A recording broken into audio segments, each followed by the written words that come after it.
جیاواز لە لێدوانەکانی چەند مانگی ڕابردوویان تەندروستی کەرکووک سەبارەت بە دۆخی کۆرۆنا هۆشداری دەداتە هاوڵاتیان.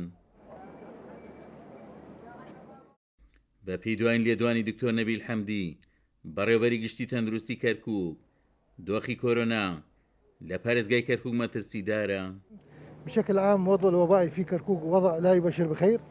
بە شێوەیەکی گشتی دۆخی کۆرۆنا لە کەرکووک دۆخێکی خراپی هەیە تا دێ ژمارەکانی توشبوون ڕوو لە هەڵکشانە و ڕۆژانە سەدان تۆمار دەکەین. لە ئێستادا 30 بۆ 40 حاڵەتی مەترسیدا لە نەخۆشخانەکاندا هەن. داوا لە هاوڵاتیان دەکەم ڕێکارەکانی خۆپارێزی زیاتر بکەن و ڕوو لە ناوەندەکانی وەرگرتنی ڤاکسین بکەن. لە ڕۆژانی داهاتوودا بەداخەوە چاوەڕوانی دۆخێکی خراپتر دەکەین لەوەشی کە ئێستا هەیە. الأيام القادمة حبلى بالمشاكل والوباء في انتشار. لێدوانەکانی لێپرسراوانی تەندروستی کەرکووک لەباری مەترسیەکانی تەشەنەسەنی کۆرۆنا لە کاتێکدایە هەڵمەتی کوتانی هاوڵاتیان بە ڤاکسینی دژ بە کۆرۆنا درێژەی هەیە.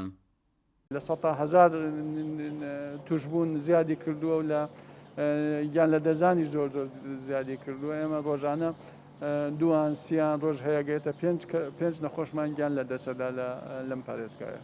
بەداخەوە ئەمە شەپۆلی دووەم و سێم و چوارەمشی هەبێت لەوانێ پێنجەمشی هەبێت. ئێمە خۆپاراستن ڕێکارەکانی خۆپاراستن و کوتانەکەیە لەم دوو شتە زیاتر هیچ بەردەستمانەوەنی چونکەم نەخۆشەکە چارەسەری نییە. بە پێی دوای ناماری تەندروستی کەرکووک ڕێژەی توشبوون بە کۆرۆنا لە پارێزگاکە چەند هێندەی ڕابردوو زیادی کردووە.